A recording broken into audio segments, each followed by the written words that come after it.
Rated T for teen.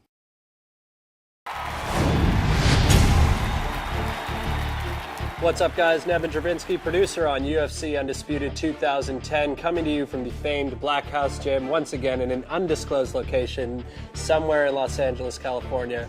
I'm joined here by Mr. Ed Soares, co-owner of the Black House Gym. Thank you so much.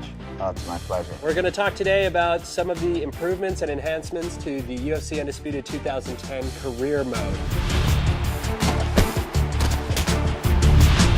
I think what you'll find is a much more immersive experience, much more representative of what real fighters go through. We have weigh-ins, a lot more interviews. We also have this concept of starting rivalries, and you get to kind of pick a fighter voice, and throughout the interviews you can decide what kind of response you're going to give about your opponent, about your sponsors. I mean, Ed, you've been a manager for a long time. You've kind of gone through this. I never really get any sort of antagonistic feelings from your guys. Is it just absolute confidence that these guys have? Definitely his confidence, but I just think that all of our guys are really good guys, and they're, all of the guys I manage, I tell people all the time, it's more like a family. It's more a group of guys that there's no one that I manage that I wouldn't let stay at my house.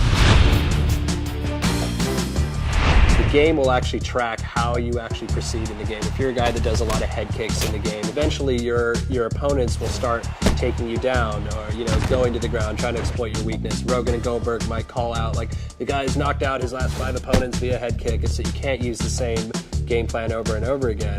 And with your guys, what's the thought process that goes on there? All the guys like to watch a lot of the fights. Some guys like to watch it less than others, but most of the time all the coaches are always paying attention a lot to their previous fights.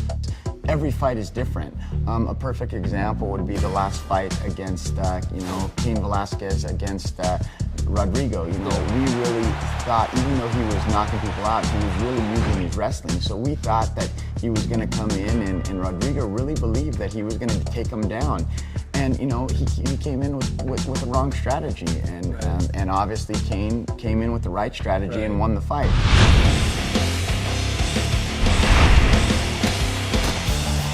So much like in the real UFC, we give players the opportunity to train at different camps. This year it's not boxer, wrestler, Muay Thai, Jiu-Jitsu guy.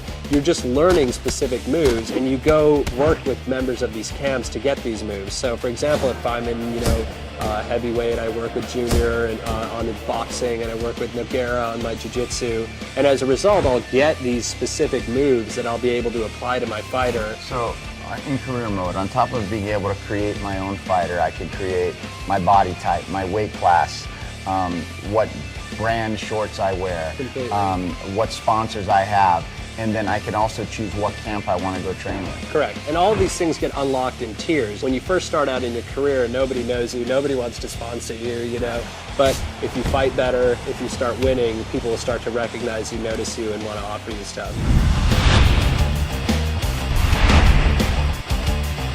You've had like a long career in history with these guys and kind of watched them all grow up. They came from all different places. Lyoto, he got his first fight in the U.S. here, was in the WFA. And what a great segue. In our career mode, we have this aspect of where instead of, jumping right into the UFC, you actually start off your fights in the WFA, much like Lyoto, and then at some point, if you perform well, you actually get to move up into the UFC.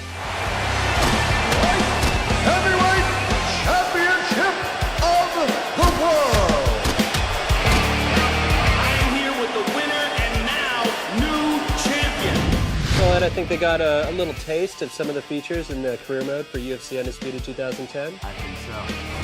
For the full interview, go to community.ufcundisputed.com.